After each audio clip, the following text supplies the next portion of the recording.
Salmo capítulo 31, nós vamos ler a partir do versículo 1.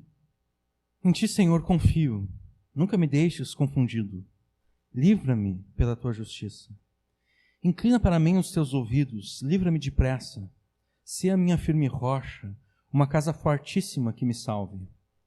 Porque tu és a minha rocha e a minha fortaleza. Assim, por amor do teu nome, guia-me e encaminha-me. Tira-me da rede que para mim esconderam, pois tu és a minha força. Nas tuas mãos encomendo meu espírito. Tu me redimiste, Senhor Deus da verdade. Odeio aqueles que se entregam a vaidades enganosas. Eu, porém, confio no Senhor. Eu me alegrarei e regozijarei na tua benignidade, pois consideraste a minha aflição, conheceste a minha alma nas angústias. E não me entregaste nas mãos do inimigo, puseste os meus pés num lugar espaçoso. Tem misericórdia de mim, ó Senhor, porque estou angustiado. Consumidos estão de tristeza os meus olhos, a minha alma e o meu ventre. Porque a minha vida está gasta de tristeza e os meus anos de suspiros. A minha força descai por causa da minha iniquidade e os meus ossos se consomem. Fui opróbrio entre todos os meus inimigos, até entre os meus vizinhos, e horror para os meus conhecidos. Os que me viam na rua fugiam de mim. Estou esquecido no coração deles, como um morto, sou como um vaso quebrado. Pois ouvi a murmuração de muitos, temor havia ao redor, enquanto juntamente consultavam contra mim, intentaram tirar-me a vida. Mas eu confiei em ti, Senhor, e disse, tu és o meu Deus. Os meus tempos, os meus dias estão nas tuas mãos. Livra-me das tuas mãos, livra-me das mãos dos meus inimigos e dos que me perseguem. Faze resplandecer o teu rosto sobre o teu servo. Salva-me por tuas misericórdias. Não me deixes confundido, Senhor, porque tenho te invocado. Deixa confundidos os ímpios e emudeçam na sepultura. Emudeçam os lábios mentirosos que falam coisas más com soberba e desprezo contra o justo. Quão grande é a tua bondade que guardaste para os que te temem, a qual operaste para aqueles que em ti confiam na presença dos filhos dos homens. Tu os esconderás no secreto da tua presença, dos desaforos dos homens, encobri-los-ás em um pavilhão da contenda das línguas. Bendito seja o Senhor, pois fez maravilhosa a sua misericórdia para comigo em cidade sitiada. Pois eu dizia na minha pressa, estou cortado de diante dos meus olhos. Não obstante, tu ouviste a voz das minhas súplicas quando eu a te clamei. Amai ao Senhor, vós todos que sois seus santos, porque o Senhor guarda os fiéis e retribui com abundância ao que usa de soberba. Esforçai-vos, e ele fortalecerá o vosso coração, vós todos os que esperais no Senhor. Amém. Praticamente todas as coisas que nós fazemos dependem da energia elétrica. Sem energia elétrica a gente não consegue fazer nada. A energia elétrica, ela é necessária para as coisas mais simples que nós vamos fazer, as coisas mais complexas. E quando por alguma razão ela é cortada, as nossas vidas se transformam num caos. Acho que todos nós já tivemos a oportunidade de experimentar algum tipo de blackout, né? Um temporal, está dando uma tempestade, de repente falta luz. E não é simplesmente algo simples que é fácil de resolver, não. Às vezes leva horas para a luz voltar, para a energia elétrica voltar. Às vezes leva dias, inclusive. E a nossa vida simplesmente vira um caos. Porque a gente vai pegar alguma coisa na geladeira, a gente se lembra, opa, não tem energia elétrica. Se não voltar logo, daqui a pouco aquilo que a gente tem na geladeira vai estragar. A gente quer porque quer acender a luz, até que a gente fica 10 vezes mexendo no interruptor até perceber, opa, não tem luz, eu me esqueci que não tinha luz. Seja para o trabalho, seja para algum tipo de diversão, nós somos completamente dependentes da energia elétrica. E quando ela falta, quando ela é cortada, as nossas vidas se tornam um caos. Existe mais alguma coisa que torna as nossas vidas um caos. Quando nós somos cortados da presença de Deus. Se quando a energia elétrica é cortada, a tua vida se transforma num caos, caos infinitamente maior você experimenta quando você é cortado da presença de Deus. Ser cortado da presença de Deus significa ser abandonado por Deus, ser desprezado por Deus.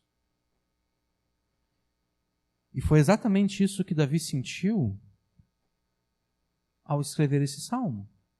É o que ele diz no versículo 22. Eu dizia, na minha pressa, estou cortado de diante dos teus olhos. A impressão que Davi tinha é que Deus o havia abandonado.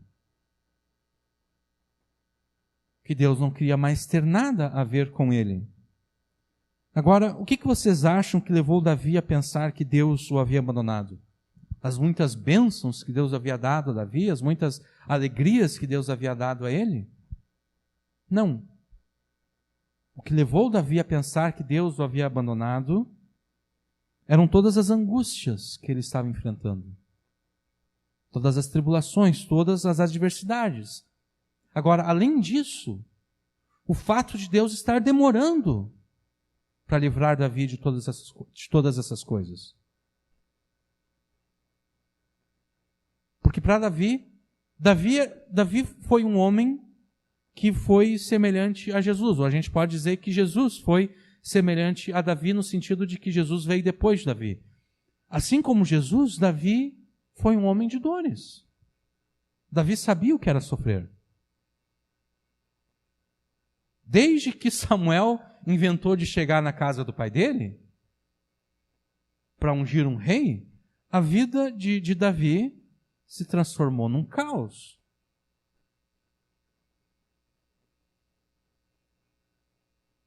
Então para Davi não era estranho as angústias, as tribulações e as adversidades. O que era estranho para Davi nesse salmo aqui era o fato de que Deus estava demorando para livrá-lo. E é por isso que Davi pensou, eu estou cortado de diante dos olhos de Deus. Eu estou cortado da presença de Deus. Deus me abandonou. Ele não está me livrando das angústias, adversidades e tribulações.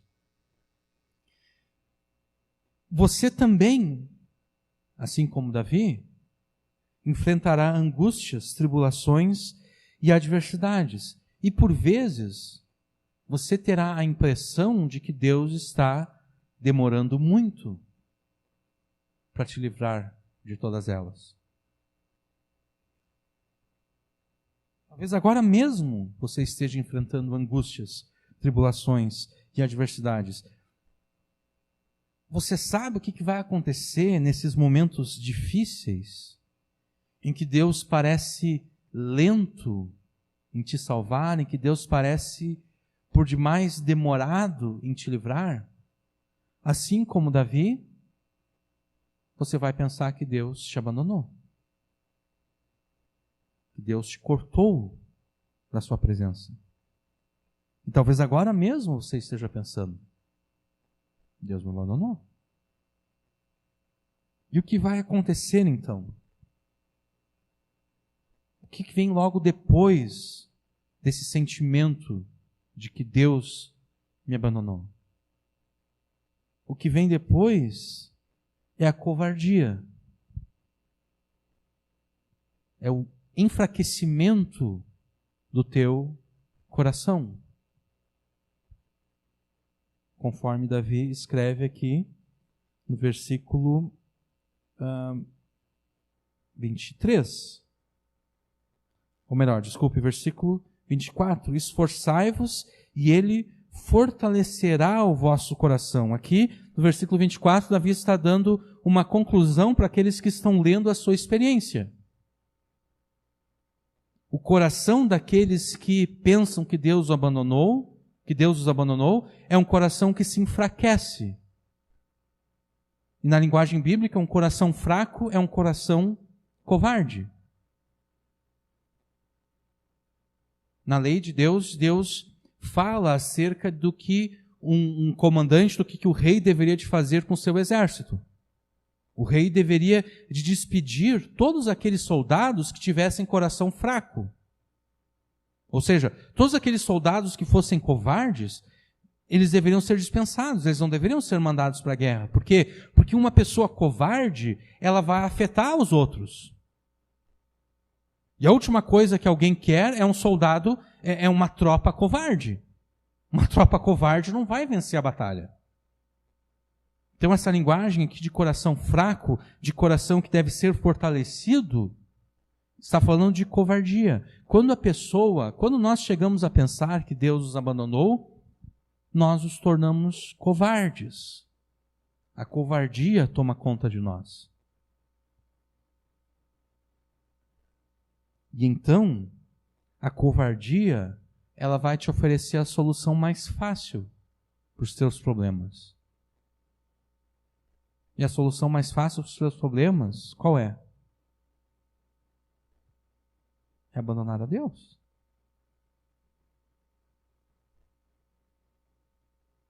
Essa é a solução mais fácil para os seus problemas. Abandonar a Deus, aquilo que você já viu outras pessoas fazendo.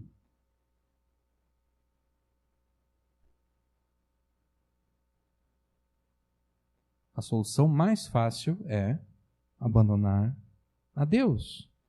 Porque, afinal de contas, o que há de mais em abandonar o Deus que te abandonou? Deus já te abandonou. Por que não abandoná-lo, então?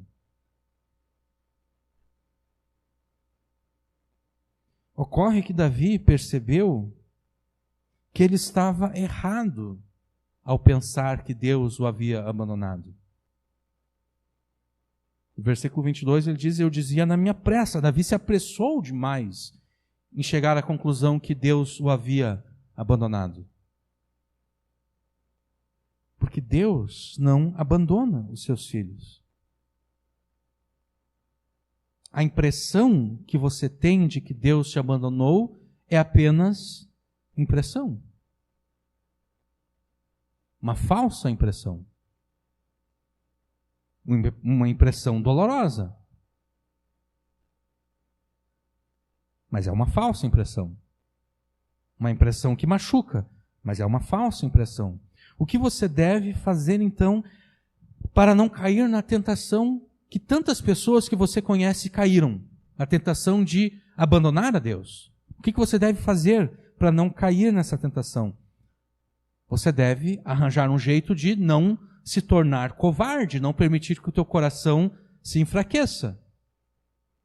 Você tem que arranjar um jeito de fortalecer o teu coração para que a covardia não chegue, para que a covardia não te aconselhe a abandonar a Deus. Agora, como é que você fortalece o teu coração? Você fortalece o teu coração através do amor. Não através do amor de Deus, mas através do teu amor por Deus. Amai ao Senhor, vós todos os seus santos. Essa é a conclusão de Davi. Amai ao Senhor, vós todos os seus santos. Mas o que é amar a Deus? O que é amar a Deus? Como você, na prática, ama a Deus? É óbvio que seria impossível nós tratarmos desse tema em toda a extensão que a palavra de Deus trata, porque então nós ficaríamos aqui para sempre. Porque o tema de como nós amamos a Deus, ele é extensivo, ele vai de Gênesis a Apocalipse. Nessa noite nós vamos nos contentar com o que o Salmo 31 nos ensina acerca do que é amar a Deus. E o Salmo 31 te ensina o seguinte: você amará a Deus de 3 formas. entregando-se a Deus com oração obediente, buscando a Deus com oração insistente e louvando a Deus com oração expectante. Amando a Deus dessa forma, entregando-se a Ele, buscando e louvando com oração obediente, insistente e expectante, o teu coração será fortalecido, a ponto de você perceber que Deus jamais te abandonou e que Ele jamais te abandonará. E como bônus, você ainda, amando a Deus dessa forma, você ainda estará garantido que Deus te livrará das angústias, das adversidades e dos sofrimentos que agora te afligem, que agora você enfrenta. Então, não dê atenção à voz que você ouve, a essa voz que te diz, Deus te abandonou, ou Deus me abandonou. Em vez de dar atenção a essa voz, dê atenção à voz do Espírito Santo nessa noite. E o que o Espírito Santo te diz nessa noite? Fortaleça o teu coração, amando a Deus, e a Ele se entregando, buscando e louvando, com oração obediente, insistente e expectante. Fazendo isso, você vencerá a tentação de abandonar a Deus, e ainda por cima, como bônus, garantirá que Deus vai te livrar daquilo que hoje te aflige. Fortaleça o teu coração, então, amando a Deus e a Ele se entregando, buscando e louvando, com oração obediente, insistente e expectante. Nós veremos isso em 3 pontos, em 3 divisões do Salmo 31. Nos versículos 1 até o versículo 8, você verá que deve entregar-se a Deus com oração obediente. Dos versículos 9 até o 18, você verá que deve buscar a Deus com oração insistente. E dos versículos 19 até o 22, você verá que deve louvar a Deus com oração expectante. Os versículos 23 e 24 nós vamos reservar para a conclusão dessa pregação. Em primeiro lugar, então, nós veremos que você deve fortalecer o teu coração entregando-se a Deus com oração obediente. No meio das suas angústias, no meio das suas tribulações e adversidades, Davi se põe a orar a Deus, como era do seu costume. E na sua oração, Davi diz a Deus o seguinte: em ti, Senhor, confio. No Senhor eu me refugio. No Senhor eu busco proteção. Davi começa a sua oração dizendo isso. Porque a quem mais Davi buscaria a não ser a Deus? Quem mais poderia proteger Davi a não ser Deus? Quem mais poderia salvar Davi a não ser Deus? Não havia ninguém além de Deus que poderia salvá-lo. Então é a Deus que Davi vai apelar. Em ti, Senhor, eu confio. No Senhor eu me refugio. No Senhor eu busco proteção. E ele continua no versículo 1, pedindo que Deus não o deixe confundido. Nunca me deixes confundido. Ficar confundido, a gente já viu essa expressão em outros salmos. Ficar confundido tem o sentido de sentir-se envergonhado. Não permita que eu fique envergonhado, mas envergonhado por qual razão? Porque sempre quando a gente se sente envergonhado, a gente se sente envergonhado por algum motivo. O que poderia envergonhar Davi? Davi se sentiria envergonhado se ele confiasse em Deus e Deus traísse essa confiança. Davi se sentiria envergonhado se ele esperasse a salvação de Deus e a salvação nunca viesse. Ele ficaria envergonhado exatamente diante das pessoas que não esperam em Deus, das pessoas que não confiam em Deus. Porque ele diria, eu prego acerca da verdade de Deus, como ele disse no Salmo 30, né? Quando ele está prestes a morrer, ele está dizendo, o pó não pode pregar a tua verdade. Então Davi prega acerca da verdade de Deus. As pessoas ao redor de Davi, os pecadores incrédulos, não aceitam a pregação de Davi. E então, quando chega na hora de Deus salvar a Davi, Deus não salva Davi. Davi ficaria envergonhado, Davi ficaria pensando, poxa vida, que é isso? Eu falo e Deus não age da forma como eu falei que ele agiria.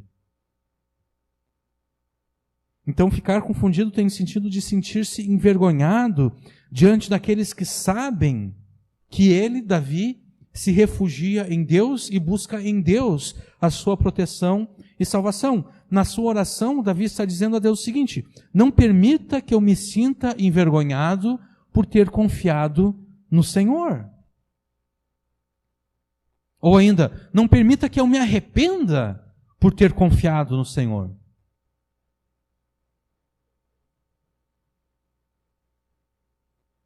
Que o único arrependimento que eu tenha seja o arrependimento dos meus pecados. Que eu não precise me arrepender por ter confiado em alguém que não era digno da minha confiança.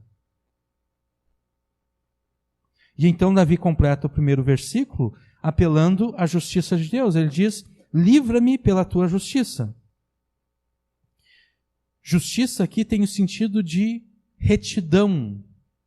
Tem a ver com a adesão de uma pessoa às promessas que ela mesma fez. Davi está argumentando com Deus dizendo, o Senhor prometeu na sua palavra ser o salvador e o libertador do seu povo. O Senhor disse isso. Essa é a tua promessa. Essas são as promessas que o Senhor fez na aliança, de ser o protetor do seu povo, de ser o salvador e o libertador do seu povo. Então eu peço que pela tua justiça, pela tua retidão, o Senhor não volte atrás na palavra dada. Que não seja agora que o Senhor comece a descumprir aquilo que havia prometido. Seja o meu Salvador, seja o meu libertador no meio dessas angústias, no meio dessas tribulações, no meio dessas adversidades. Davi avança na sua oração, no versículo 2, dizendo, inclina para mim os teus ouvidos, livra-me depressa, sê a minha rocha, uma casa fortíssima que me salve. Davi diz que a sua necessidade é urgente.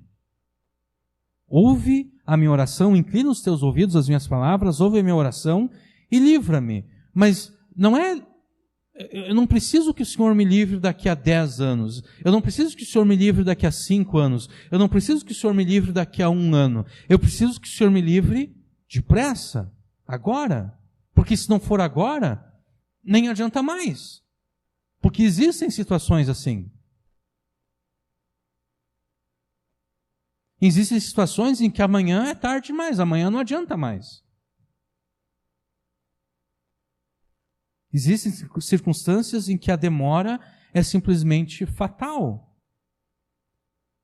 Uma doença grave e mortal é uma necessidade urgente, que se não for atendida logo, nem precisa mais ser atendida.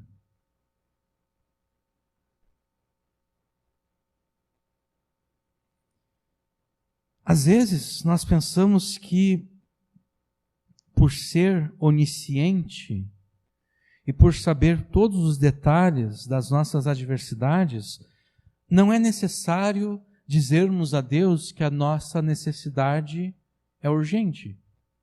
A gente pensa, não, eu não preciso dizer isso para Deus, porque Deus está vendo que é urgente.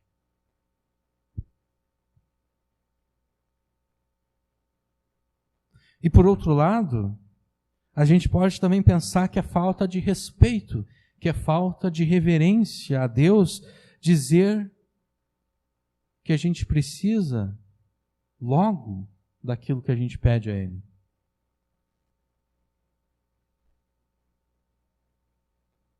A gente pensa, não, isso aí é falta de reverência, falta de respeito. Imagina eu estou pedindo um favor para Deus e eu estou dizendo que esse favor tem que ser logo.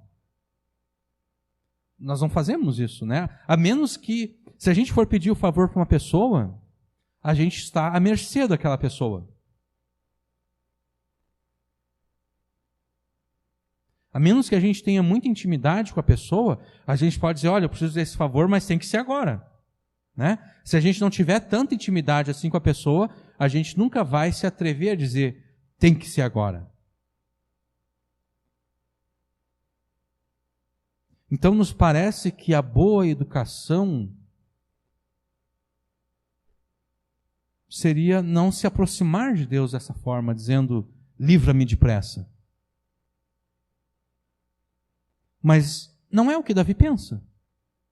Davi sabia que Deus conhecia todos os detalhes dos problemas que ele estava enfrentando. E ainda assim, Davi diz, olha, tem que ser depressa.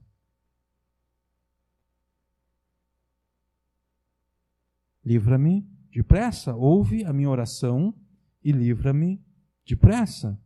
Se nós precisamos de uma solução rápida, que nós coloquemos isso em oração.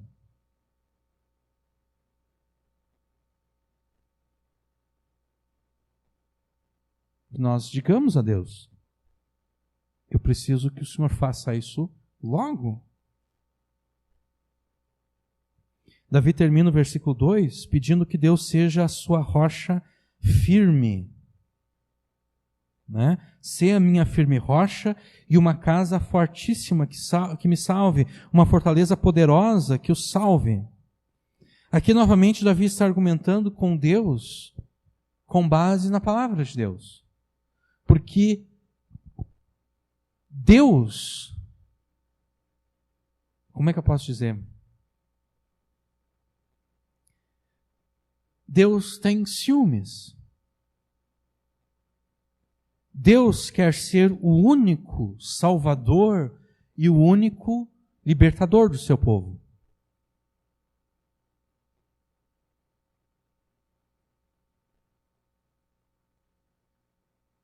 Qualquer outro que ouse salvar o povo de Deus, que ouse libertar o povo de Deus, Deus fica enciumado. Nós sabemos que Deus quer ser o único Salvador e o único libertador do seu povo, porque qualquer tentativa de buscar libertação ou salvação em outro é condenado por Deus como idolatria. Idolatria nada mais é do que a tentativa de buscar salvação em outro que não seja Deus. E às vezes a gente tem a tendência de espiritualizar demais a vida cristã. Parece um tanto quanto estranho dizer isso. A vida cristã não é tão espiritual assim. A gente comete o erro de espiritualizar demais a vida cristã, como se Jesus fosse o nosso Salvador e libertação apenas com relação à condenação eterna no inferno. Como se Jesus fosse o nosso Salvador e libertador apenas com relação aos nossos pecados. Mas com relação às demais coisas? Não. Com relação às demais coisas, Jesus não é necessariamente o nosso Salvador. Jesus não é necessariamente o nosso libertador. Mas a verdade é que Jesus é o nosso Salvador e libertador com relação a todas as coisas.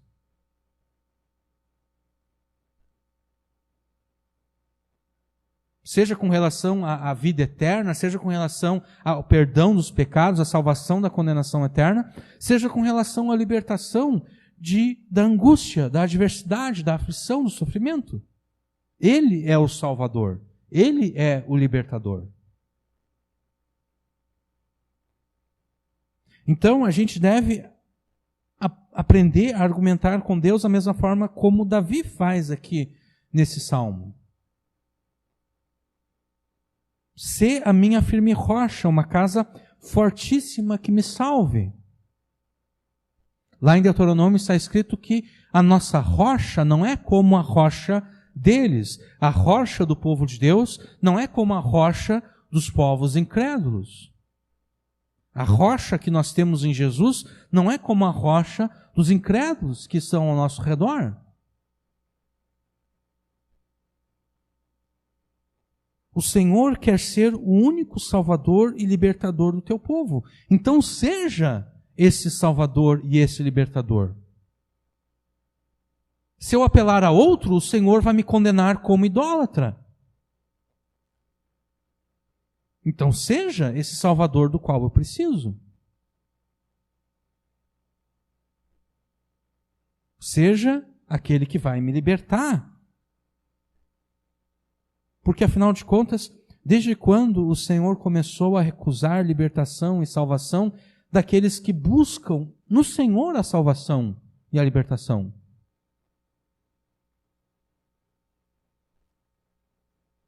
Foi o profeta Isaías que disse que o braço do Senhor não está encolhido.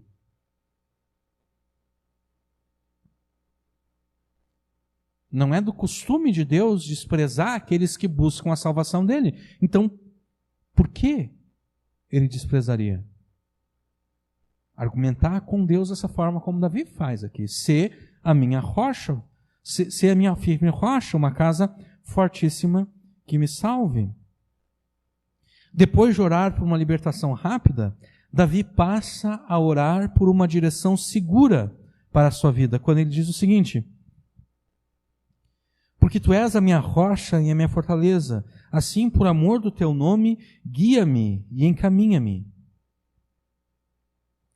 Já que o Senhor é a minha rocha, já que o Senhor é a minha defesa, a minha proteção, a minha fortaleza, a libertação, por amor do teu nome, guia-me, guia a minha vida, encaminha a minha vida. Antes, Davi argumentou que Deus não permita que ele, Davi, se sinta envergonhado por ter confiado em Deus. Agora, Davi diz a Deus o seguinte: para que o teu nome não seja envergonhado, guia-me e encaminha-me. Por amor do teu nome, para que o teu nome não seja vilipendiado pelos outros, para que o teu nome não seja envergonhado no meio dos incrédulos, eu peço que o Senhor guie a minha vida, eu peço que o Senhor encaminhe-me. Davi pede que Deus dirija a sua vida de forma segura, para que o nome de Deus não seja envergonhado. A direção de Deus para as nossas vidas, ela possui dois componentes. Um que diz respeito a Deus e outro que diz respeito a nós. O componente que diz respeito a Deus envolve todas as coisas que Deus decretou a nosso respeito e que nós não conhecemos.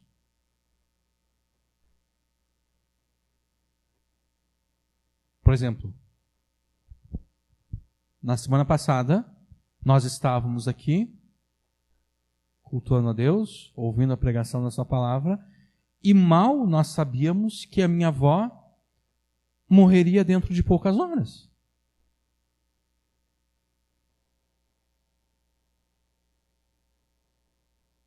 Nós não sabíamos que Deus havia decretado isso. Nós não sabíamos que Deus havia decretado a morte dela, e nós não sabíamos que Deus havia decretado que nós vivenciaríamos a morte dela. Então, o componente que diz respeito a Deus, como Ele dirige as nossas vidas, envolve todas as coisas que Deus decretou que irão acontecer nas nossas vidas, todas as circunstâncias que nós vivenciaremos, sejam circunstâncias essas boas ou ruins. O componente que diz respeito a nós envolve tudo aquilo que a palavra de Deus nos ordena que nós devemos fazer em quaisquer circunstâncias que estejamos vivendo. E muitas vezes, os crentes, nós ficamos confusos. Nós queremos saber qual é a vontade de Deus para as nossas vidas. E normalmente quando a gente pensa qual é a vontade de Deus para as nossas vidas, a gente está se intrometendo em coisas que não diz respeito a nós. A gente quer saber o que é que Deus decretou para mim.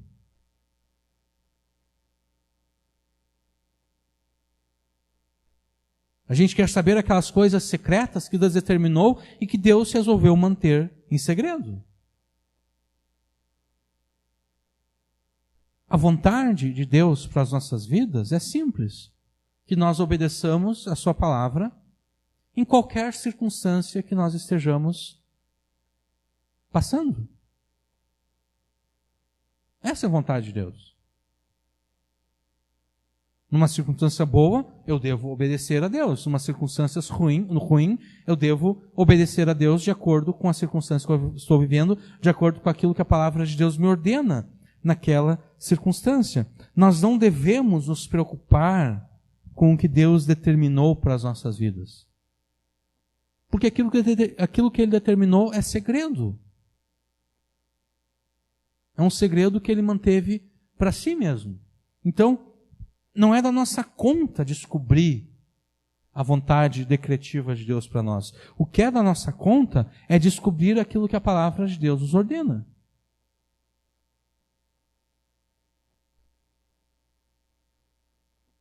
Agora, ainda que não seja da nossa conta descobrirmos a vontade decretiva de Deus para as nossas vidas, ainda assim nós devemos orar a Deus pedindo que Ele dê uma direção segura às nossas vidas, como Davi faz aqui. Essa oração, para que Deus dê uma direção segura, ela envolve dois pedidos. Que Deus transforme as circunstâncias ruins que estamos passando em circunstâncias boas, e que Ele nos dê a sabedoria e a capacidade para obedecermos às suas palavras a qualquer tempo e em qualquer circunstância. Aqui a gente está chegando na oração obediente. Nós devemos nos entregar a Deus com oração obediente. Ou seja, não basta orar para que Deus me livre da circunstância ruim. Não basta orar para que Deus seja o meu libertador, o meu salvador. Não basta orar para que Deus guie a minha vida em uma direção segura. Eu devo orar isso, mas ao mesmo tempo eu devo obedecer.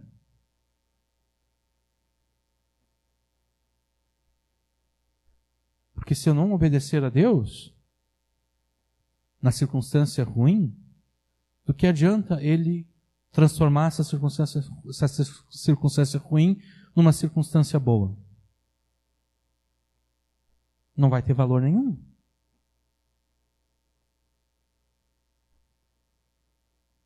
Davi continua, versículo 4, dizendo o seguinte: tira-me da rede que para mim esconderam, pois tu és a minha força.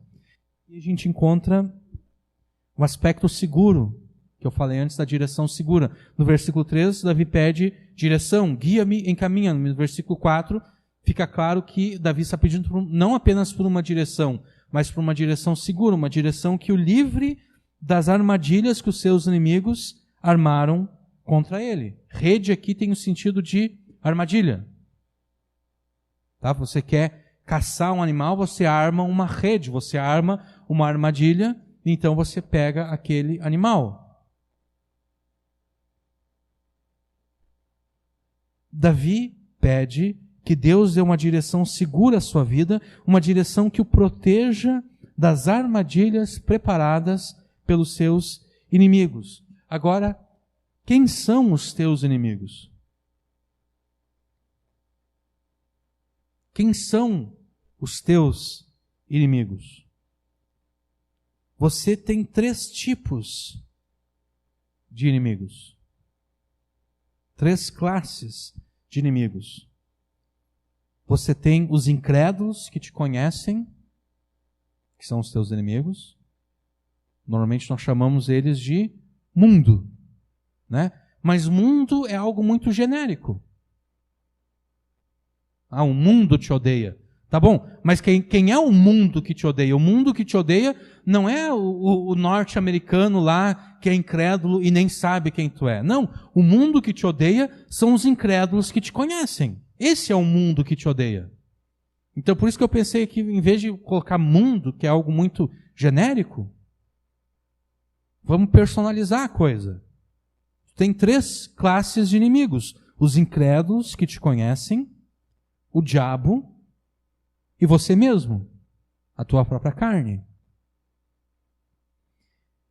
Agora, você sabe o que esses três inimigos têm em comum?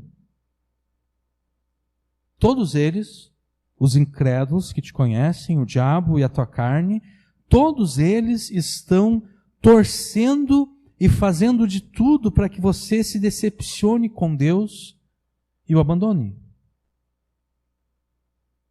Os incrédulos que te conhecem, não é à toa que os incrédulos que você conhece, eles chegam para você e dizem, e aí, Deus ainda não respondeu a tua oração? Deus ainda não...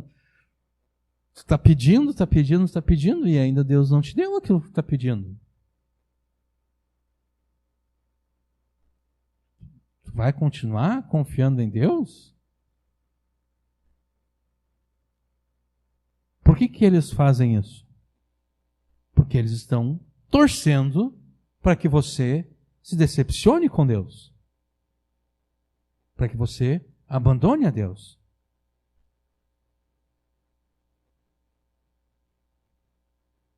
O diabo faz isso com você também. E a tua própria carne faz isso com você. Você mesmo faz isso com você. A carne de Davi fez isso com Davi quando Davi pensou na sua pressa, eu fui cortado da presença de Deus, eu fui cortado dos olhos de Deus, Deus me abandonou. Aqui é a carne de Davi lutando contra Davi.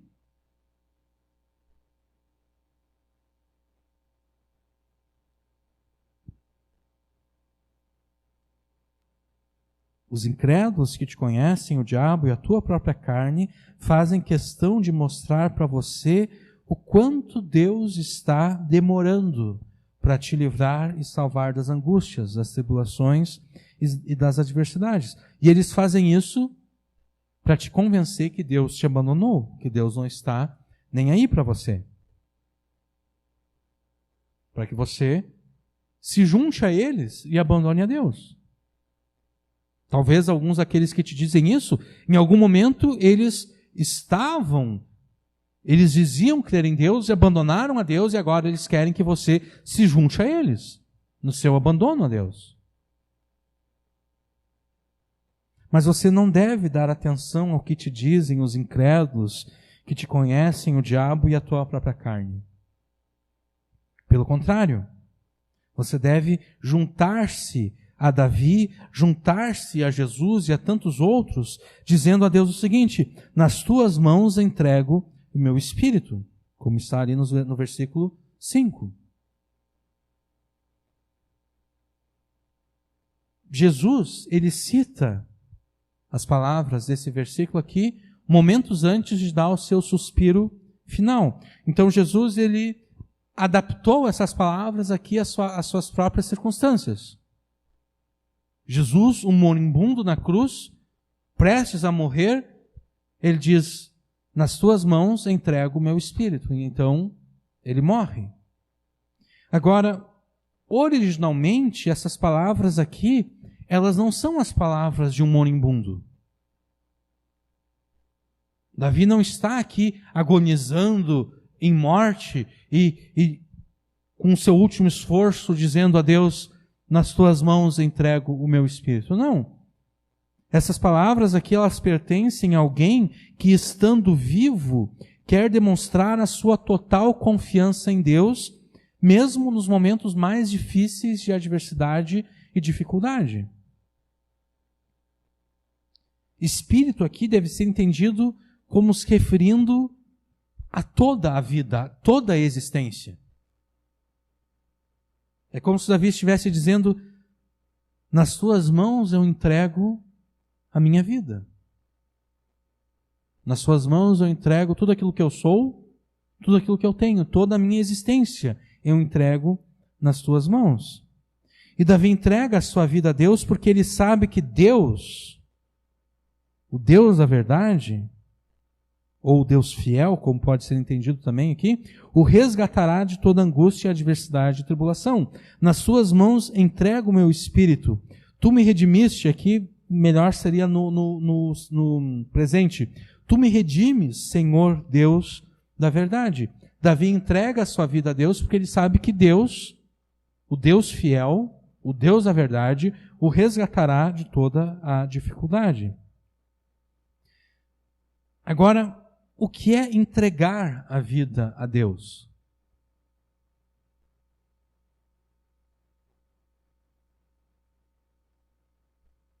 O que é entregar a vida a Deus? Como alguém entrega a sua vida a Deus? Há 2 semanas atrás, quando nós estávamos pregando no Salmo 29, nós mostramos de forma rápida como, de uma forma geral, os crentes entendem errado o que significa entregar algo a Deus. Normalmente, quando algum crente fala de entregar algo a Deus, essa pessoa fala como quem diz o seguinte: eu cansei, estou cansado. Eu estou cansado de orar e não vir nenhuma resposta da parte de Deus. Estou cansado. Eu vou desistir de orar a Deus. Eu vou entregar nas mãos de Deus agora. Eu vou esquecer isso, eu vou esquecer esse assunto, eu vou esquecer esse problema. Eu vou entregar nas mãos de Deus e Deus faça aquilo que Ele bem entender.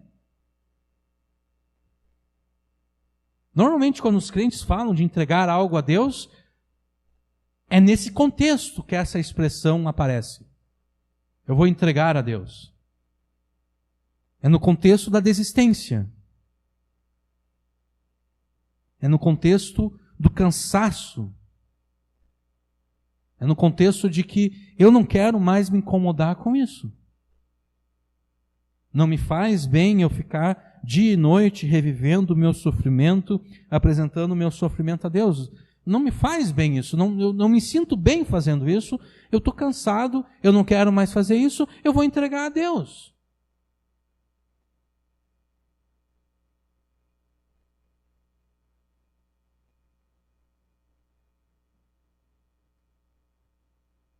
No vocabulário gospel, então, entregar algo a Deus é sinônimo de desistir.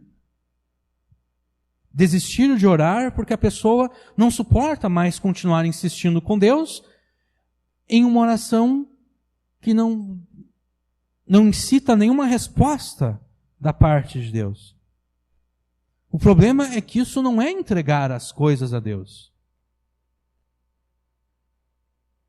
Pelo contrário, fazer isso é desistir. E desistir é entregar ao diabo.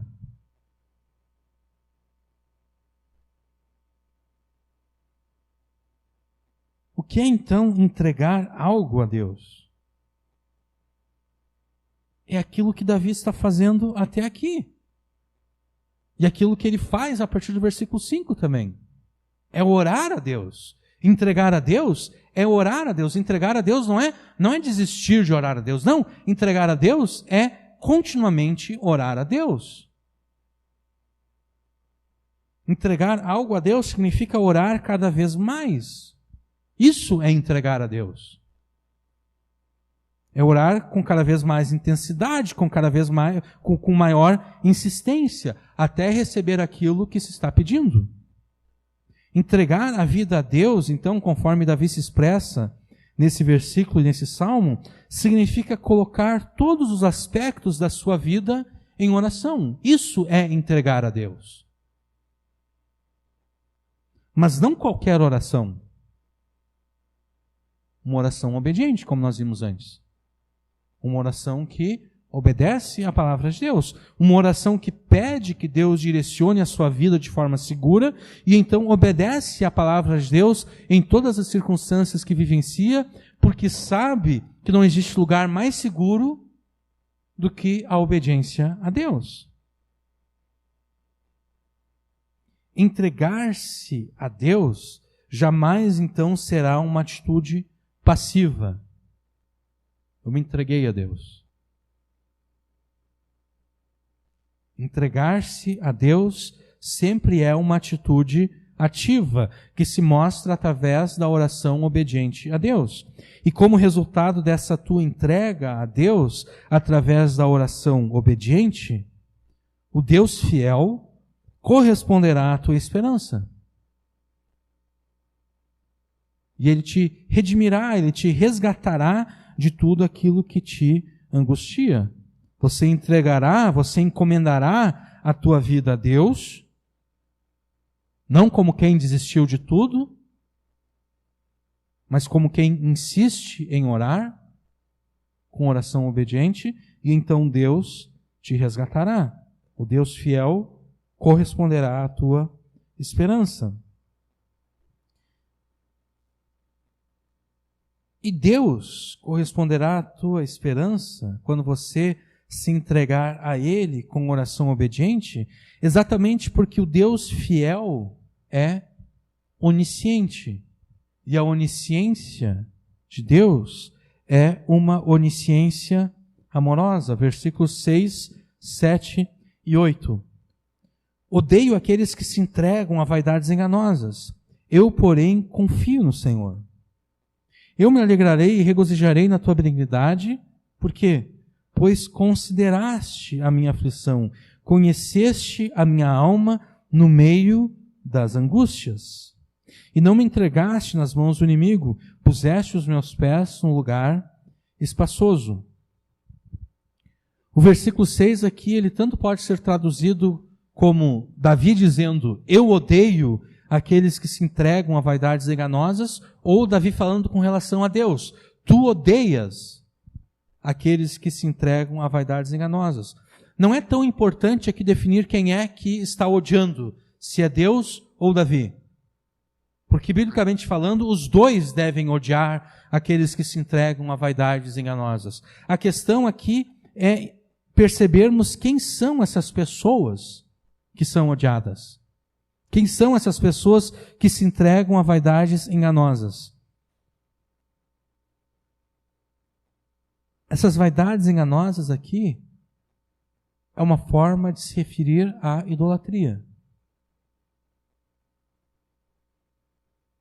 Vaidade é aquilo que não tem valor, que não tem poder, de fato. E enganoso é porque as pessoas pensam que há poder, pensam que há valor ali. Antes nós definimos a idolatria como sendo a busca de salvação e libertação, isso no sentido mais amplo possível.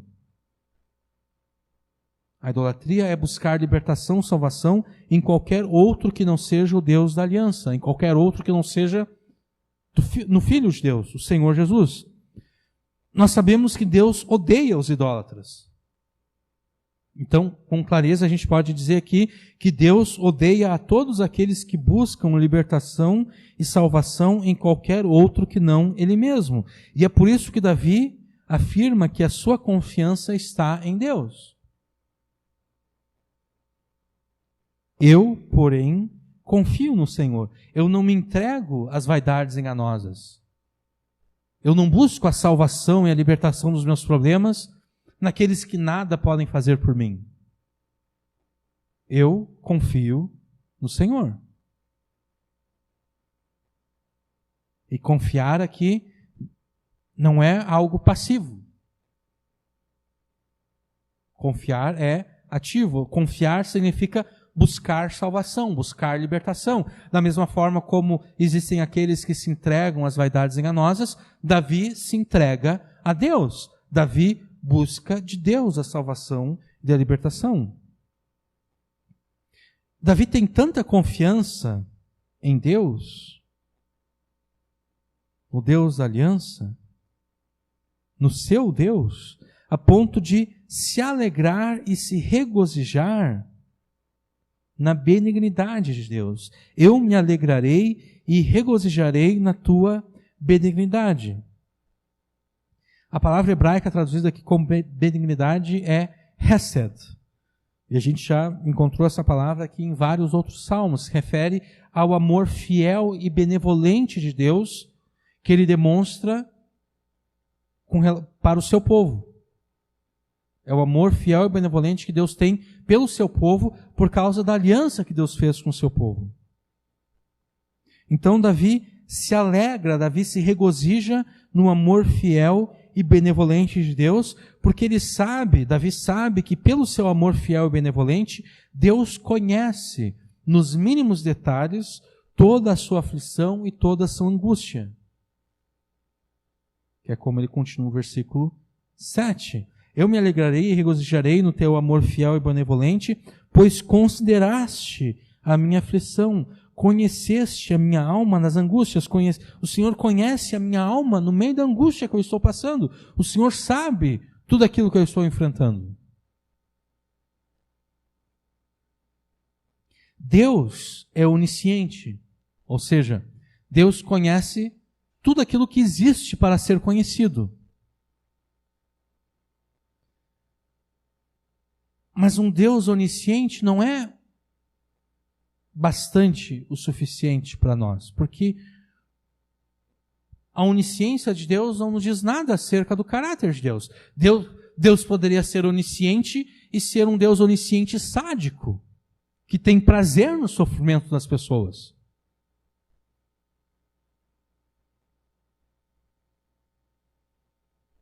Deus, o Deus de Davi, o Deus da aliança, o nosso Deus, Ele é onisciente, mas a sua onisciência é governada pelo seu amor fiel e benevolente. A onisciência de Deus é uma onisciência amorosa, uma onisciência que, tendo conhecimento de todos os detalhes do sofrimento que a pessoa passa, se compadece, tem misericórdia e age para trazer salvação e libertação.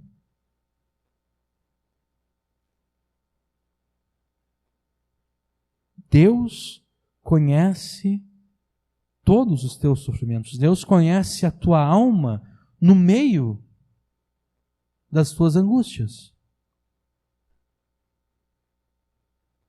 E no seu amor por você, você pode ter certeza que Ele não permitirá que você sofra e padeça além daquilo que vai cooperar para o teu bem. Isso, claro, supondo que você ama a Deus. Supondo que você entrega a sua vida a Deus com oração obediente.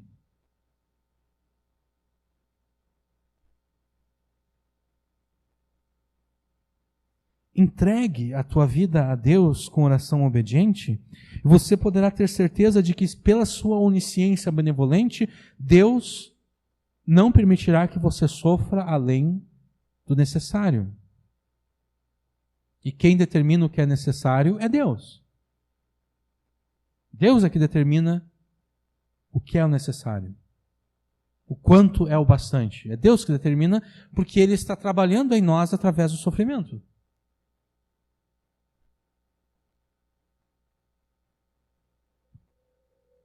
Agora, além disso, versículo 8. E não me entregaste nas mãos do inimigo, puseste os meus pés no lugar espaçoso. Entregue a tua vida a Deus com oração obediente, e você poderá ter certeza de que pela sua onisciência benevolente, Deus não permitirá que o diabo e o mundo te façam mal. Além daquilo que Deus havia planejado. Deus não vai te entregar aos teus inimigos para que os teus inimigos te destruam. Deus só vai permitir que os teus inimigos te toquem à medida em que o toque deles coopera para o teu bem. À medida em que o toque deles venha a te fortalecer, venha a fortalecer o teu coração. Mas à medida em que o toque deles começa a ser para o teu mal, começa a ser para a tua destruição, Deus te livrará. Quando Deus tiver alcançado o seu objetivo com as adversidades que agora você enfrenta, o próprio Deus te resgatará da angústia. Ele te porá num lugar espaçoso, como diz o versículo 8 aqui.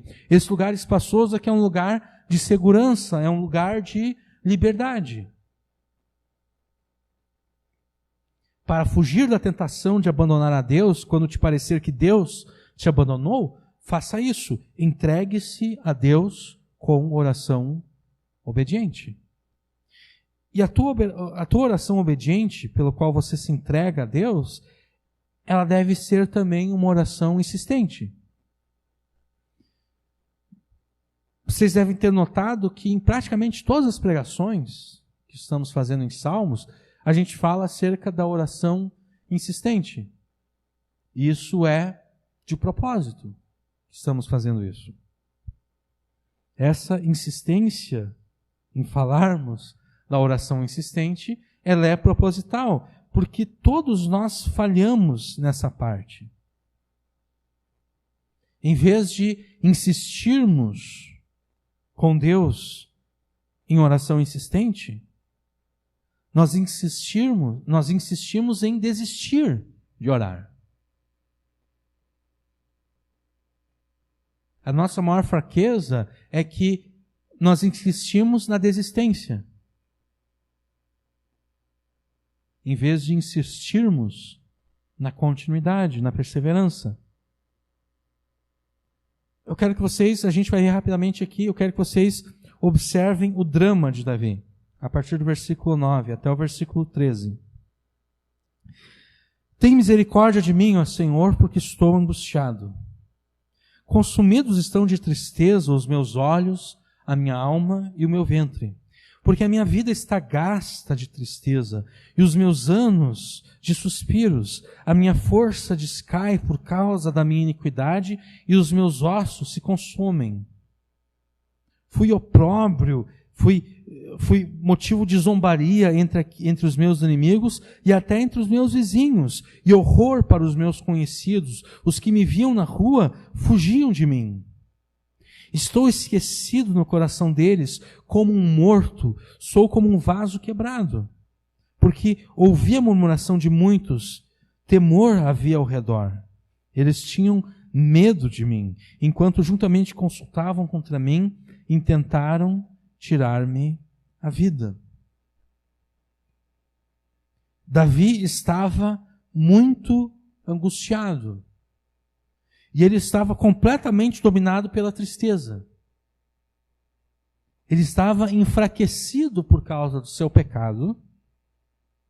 Ele se sentia abandonado por todos. E as pessoas não apenas haviam abandonado ele. Aqueles que abandonaram ele agora estavam querendo matá-lo. Porque eles sentiam um horror ao ver a Davi. Eles fugiam de Davi.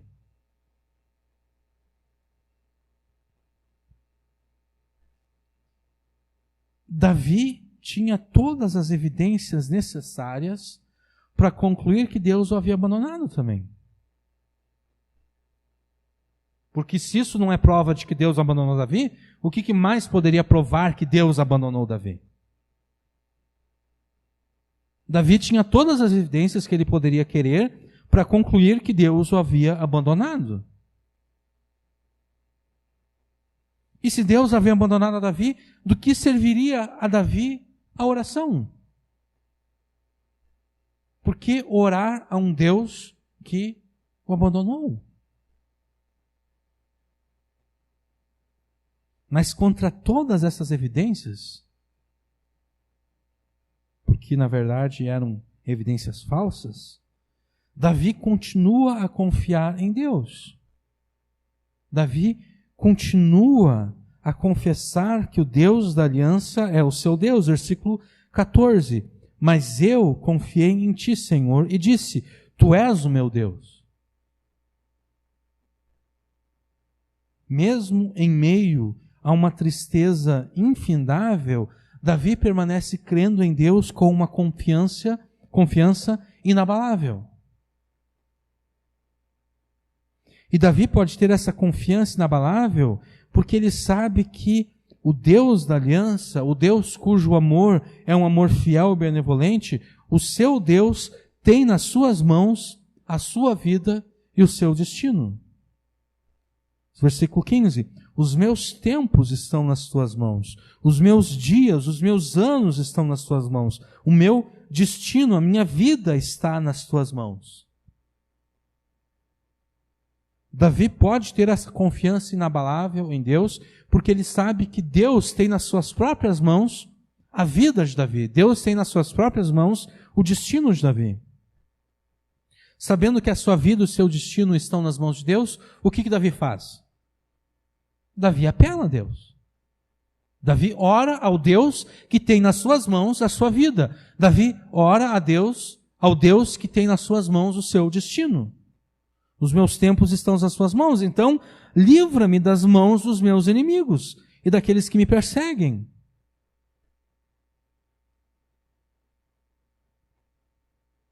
Se o meu destino está nas tuas mãos, não permita que eu esteja nas mãos dos meus inimigos.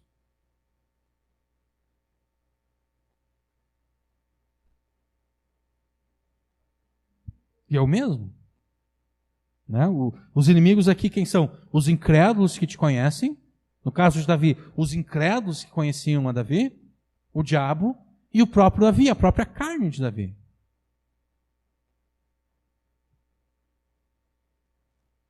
Então, sabendo que a sua vida e o seu destino estão nas mãos de Deus, Davi insiste em orar a Deus com oração insistente. Oração que não se importa com todas as evidências que dizem que Deus o abandonou. Uma oração que não se deixa levar pela circunstância trágica que está vivendo. E nessa oração, ele pede a Deus a salvação e o livramento dos seus inimigos, de todos aqueles que lhe querem o mal. Aí no versículo 16, faze resplandecer o teu rosto sobre o teu servo, salva-me por tuas misericórdias. Davi continua na sua insistência em orar a Deus, para que Deus resplandeça o seu rosto sobre ele, salvando-o por causa das suas misericórdias. Misericórdias aqui de novo é aquela palavra hesed. Davi pede que Deus o salve por causa do seu amor fiel e benevolente. Em pregações passadas a gente já afirmou que o rosto de Deus, a face de Deus, é usada para se referir à graça de Deus, à misericórdia de Deus, às bênçãos de Deus. É por isso que na bênção sacerdotal, a face de Deus, o rosto de Deus é citado 2 vezes. Que o Senhor levante sobre ti o seu rosto e te dê a paz. Que o Senhor resplandeça sobre ti a sua face. Davi está pedindo a Deus, com oração insistente, que Deus, pelo seu amor fiel e benevolente, o abençoe com as bênçãos que lhe garantirão a salvação e a libertação daquilo que o aflige. Davi pede que Deus o abençoe. Quando Deus diz, resplandeça o teu rosto sobre o teu servo, Davi está pedindo que Deus o abençoe com as bênçãos que o libertarão das suas angústias, das suas adversidades. Versículo 17. Não me deixes confundido, Senhor, porque te tenho invocado. Deixa confundidos os ímpios e emudeçam na sepultura. Davi insiste com Deus para que Deus não permita que ele, Davi, se sinta envergonhado por ter confiado em Deus, para que ele, Davi, não se arrependa por ter confiado em Deus. E Davi diz aqui que ele invoca a Deus, não permita que eu me sinta confundido por continuamente invocar ao Senhor. Pelo contrário, que se sintam envergonhados, que sintam remorso e morram emudecidos aqueles que pela sua impiedade e maldade buscam a salvação e o socorro nos ídolos e no pecado. Versículo 18. Emudeçam os lábios mentirosos que falam coisas más, com soberba e desprezo contra o justo. Que esses que mentem e falam mal contra os justos de Deus, que eles sejam calados pela justiça de Deus, quando esta vier sobre eles. Seria possível dizer muitas coisas com base nesses versículos aqui. Mas nós vamos nos limitar a dizer apenas o seguinte. Davi tinha todas as evidências que indicavam que Deus o havia abandonado. Essas evidências aparecem nos versículos 9 até o 13. Mas Davi reconheceu que essas evidências eram evidências falsas. Elas não mostravam a verdade. Por isso, Davi não abandona a Deus.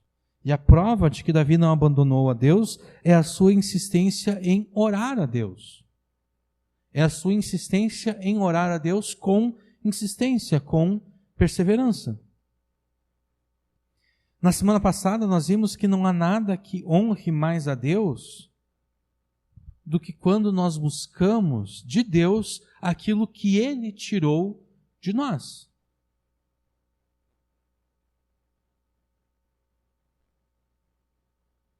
Porque se não buscarmos dele aquilo que ele tirou de nós, o que nós estamos dizendo para Deus nas entrelinhas, por assim dizer? Nós estamos dizendo que eu não preciso do Senhor para conseguir de volta aquilo que o Senhor tirou de mim. Eu posso conseguir em outro. Eu posso buscar isso em outro.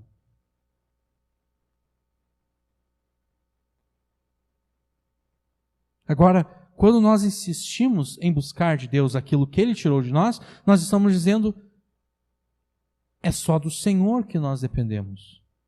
Se o Senhor não fizer nada por nós, nós estamos perdidos. Demonstramos que não temos outro Salvador e Libertador quando buscamos de Deus aquilo que Ele tirou de nós, aquilo que nos faz falta. Se te falta a saúde,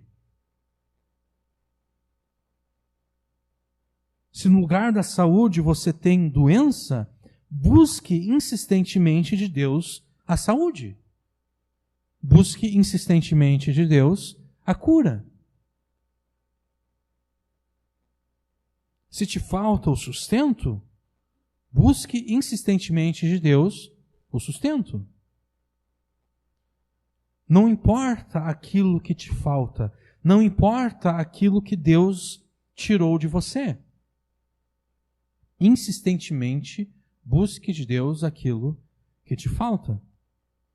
Ore com insistência para que Deus resplandeça sobre você a sua face, para que com graça e misericórdia, com base no seu amor fiel e benevolente, Ele te abençoe com aquilo que te falta, Ele te abençoe com aquilo que resolverá os seus problemas. Então, para que você não ceda diante da tentação de abandonar a Deus quando te parece que Deus te abandonou, entregue-se a Deus com oração obediente e busque a Deus com oração insistente. Por fim, louve a Deus com oração expectante, com aquele tipo de oração que tem a certeza que receberá de Deus aquilo que pede. No versículo 19, Davi começa a louvar a Deus. E Davi começa o seu louvor dizendo que é grande a bondade de Deus para aqueles que o temem. Ó, quão grande é a tua bondade que guardaste para os que te temem. O que é o temor a Deus, senão a nossa obediência aos seus mandamentos, não importando as circunstâncias que estamos enfrentando? Isso é o temor a Deus. Temor a Deus é obedecer a Deus em quaisquer circunstâncias que estejamos vivendo. Deus reserva a sua bondade para aqueles que o temem. Deus reserva a sua bondade para aqueles que se entregam a Ele com oração obediente, com oração que obedece à palavra de Deus na sua totalidade e em todas as circunstâncias da vida. Essa obediência, ela demonstra a confiança que temos em Deus. Versículo 19, ó, quão grande é a tua bondade, que guardaste para os que te temem, a qual operaste para aqueles que em ti confiam na presença dos filhos dos homens. Quando nós obedecemos a Deus, nós demonstramos que confiamos em Deus. Quanto mais confiamos em Deus, maior é a nossa obediência. Quanto menos confiamos em Deus, menor é a nossa obediência. E se não confiamos em Deus, não obedecemos a Deus de forma alguma.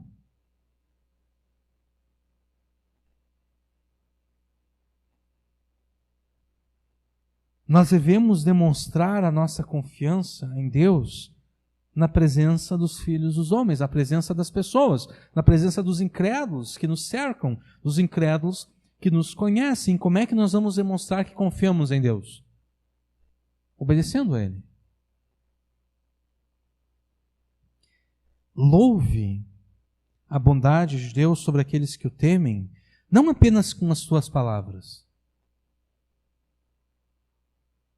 Louve a bondade de Deus sobre aqueles que o temem com a tua própria obediência a Ele. Louve a bondade de Deus sobre aqueles que o temem, temendo a Deus, obedecendo a Deus em todas as circunstâncias. E então Deus colocará a sua bondade para trabalhar a teu favor, a qual operaste para aqueles que em ti confiam na presença dos filhos dos homens.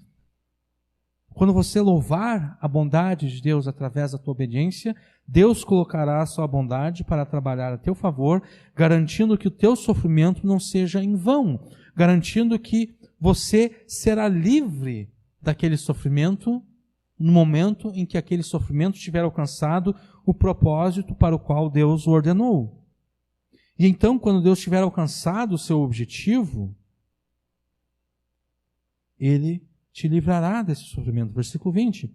Tu os esconderás. Aqui, quem é que Deus esconde? Aqueles que temem a Ele, aqueles que demonstram que confiam a Ele na presença dos filhos dos homens pela obediência a Ele. Tu os esconderás no secreto da tua presença, dos desaforos dos homens, encobri-los-ás em um pavilhão da contenda das línguas. Quando Deus tiver alcançado o objetivo dele com o sofrimento que Ele ordenou sobre a tua vida, Ele vai te livrar e Ele vai te proteger na sua presença de todos aqueles que querem o teu mal, que querem fazer o mal contra você. Versículo 21, Davi continua. Bendito seja o Senhor, pois fez maravilhosa a sua misericórdia para comigo em cidade sitiada. Aqui nós temos cidade segura, né? Mas a cidade é segura porque ela foi sitiada por exércitos inimigos, de modo que ninguém entra e ninguém sai daquela cidade. Davi continua louvando a Deus, exaltando agora o quê? Exaltando agora a misericórdia de Deus. Aqui novamente misericórdia é Hesed, é o amor fiel e benevolente de Deus. O amor fiel e benevolente de Deus pelos seus filhos é tal que, mesmo que nos encontremos numa cidade sitiada, cercada por inimigos, Deus nos preservará. E aqui a gente não sabe se Davi está usando a imagem dessa cidade sitiada de fato do ponto de vista literal, um perigo militar que ele estava sofrendo, ele estava na cidade, a cidade estava cercada por inimigos, ou se ele está usando essa linguagem aqui apenas como uma linguagem figurada, para se referir àqueles inimigos que a gente leu antes, que cercavam a Davi como um exército cerca uma cidade. A gente não sabe, e também, na verdade, não é tão importante saber assim. Não muda para nós o significado daquilo que Davi está dizendo. Seja que Davi esteja de fato numa cidade cercada por inimigos, ou seja essa apenas uma linguagem metafórica, não importa. O amor fiel e benevolente de Deus protege Davi e também protegerá a todos nós. Considerando novamente que nós estamos amando a Deus, né? Todas as coisas cooperam para o bem daqueles que amam a Deus.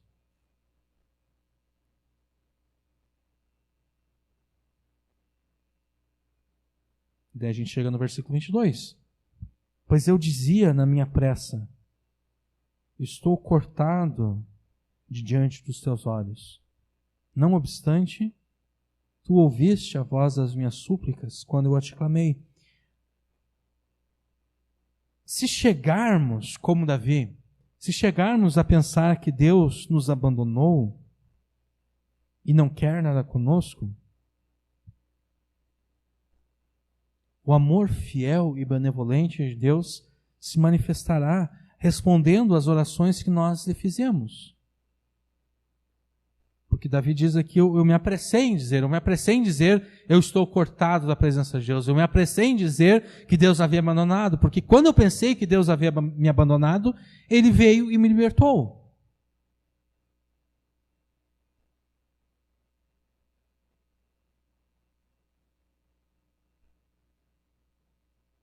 Você sabe qual é o maior louvor que você pode oferecer a Deus em meio às adversidades?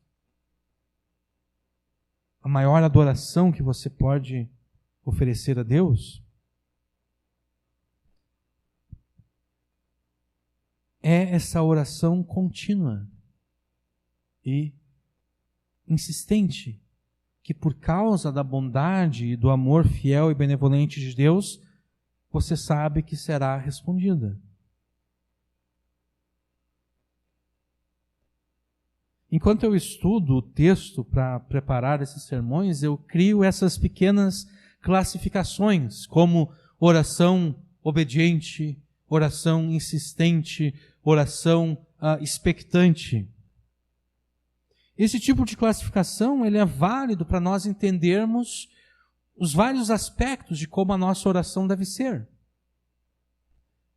Mas a verdade é que, do ponto de vista prático, não existe diferença entre uma oração obediente e uma oração insistente e uma oração expectante, porque é impossível que eu ore a Deus com uma oração obediente e não seja insistente na oração. É impossível que eu seja insistente na oração sem que a minha oração também não seja obediente. É impossível que eu ore a Deus com uma oração obediente e insistente sem que essa minha oração também não seja uma oração expectante, uma oração que de fato tenha certeza que receberá aquilo que pede a Deus.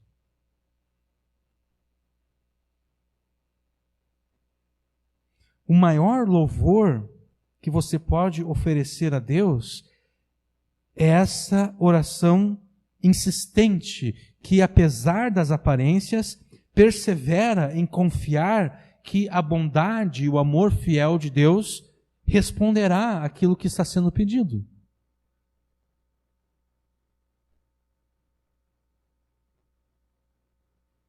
Louve a Deus, orando a Ele, com a expectativa de quem sabe, de quem tem a certeza de que pela sua bondade e amor fiel, vai receber dele aquilo que está sendo pedido. Não existe maior louvor que você pode oferecer a Deus do que esse. O de continuar orando apesar das aparências. Continuar orando porque confia no amor fiel de Deus, confia na bondade de Deus. E então Davi apresenta a sua conclusão para nós. Os versículos 23 e 24 é como Davi, pegando toda essa experiência dele aqui e concluindo como alguém pode se sair bem no meio de uma experiência semelhante à dele.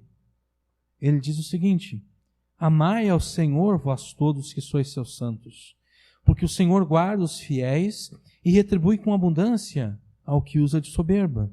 Esforçai-vos, e Ele fortalecerá o vosso coração, vós todos que esperais no Senhor. A conclusão de Davi aqui resume como nós podemos evitar a tentação de abandonarmos a Deus. Davi diz: todos aqueles que são seus santos, amem ao Senhor,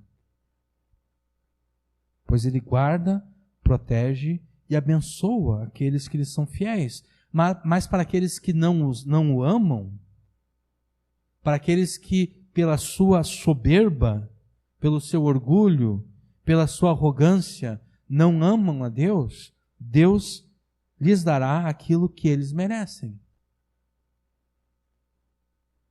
O final do versículo 23 aqui ele pode ser um pouquinho confuso, né? Retribui com abundância ao que usa de soberba. Parece que Deus vai dar coisas boas ao que usa de soberba. Não, Deus vai dar com abundância aquilo que a soberba da pessoa merece. E aquilo que a soberba da pessoa merece não é nada de bom. Então, Deus dará com abundância todo o castigo sobre aqueles que não amam a Ele, sobre aqueles cuja arrogância, cujo orgulho impedem que eles amem a Deus.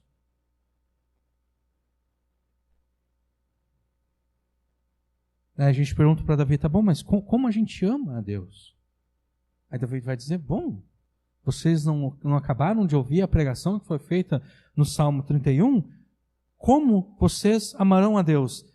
Como nós amaremos a Deus? Entregando-nos a Ele com oração obediente, buscando com oração insistente e louvando com oração expectante. Lembrando novamente que essas classificações que eu faço aqui, elas funcionam apenas do ponto de vista didático. Do ponto de vista prático, uma oração obediente, ela é insistente e ela é expectante. E uma oração insistente, ela vai ser obediente e expectante. Uma oração expectante vai ser obediente e insistente.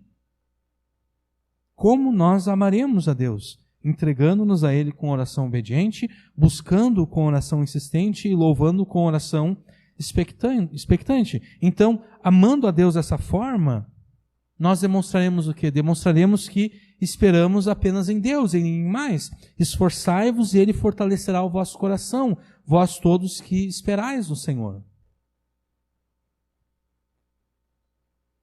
Esperar em Deus não é... De novo, os crentes normalmente pensam que esperar em Deus é uma atitude passiva. Quem espera em Deus, de fato, nunca espera de forma passiva. Esperar em Deus não é ficar parado esperando Deus fazer alguma coisa. Não, esperar em Deus é entregar-se a Deus com oração obediente, é buscar a Deus com oração insistente, como é que eu tenho aqui? Louvar a Deus com oração expectante. A memória me falhou aqui. É assim que nós esperamos em Deus. E então, amando a Deus dessa forma, os nossos corações serão fortalecidos. Mesmo em meio a todas as evidências que demonstram que Deus nos abandonou, o nosso coração será fortalecido. Nós não nos tornaremos covardes. O nosso coração será fortalecido. Se quando falta energia elétrica, quando a energia elétrica ela é cortada, a tua vida se torna um caos, o maior caos você teria se Deus cortasse você na presença dEle. Se Deus te abandonasse. Mas você pode ter a certeza de que Deus jamais te abandona, porque Deus jamais abandona os seus filhos. Deus jamais recusa aqueles que o buscam. Deus jamais rejeita aqueles que vão até Ele. Então, não dê atenção à voz que te diz que Deus te abandonou. Não dê atenção aos incrédulos que dizem que Deus te abandonou. Não dê atenção ao diabo quando o diabo diz que Deus te abandonou. Não dê atenção à tua própria carne quando você diz para si mesmo, Deus me abandonou. Pelo contrário, mesmo em meio às angústias, tribulações e adversidades, permaneça firmado em Deus. Permaneça firme na rocha que é Deus. Fortaleça o teu coração fraco, amando a Deus. E ame a Deus através da tua entrega a Ele, através da tua busca, através do teu louvor, que devem ser feitos com oração obediente, insistente e expectante. Amando a Deus dessa forma, entregando-se a Ele, buscando e louvando, o teu coração será fortalecido e, como bônus, você estará garantindo que Deus te libertará daquilo que agora te causa sofrimento. Fortaleça o teu coração amando a Deus e a Ele se entregando, buscando e louvando com oração obediente, insistente e expectante. Amém.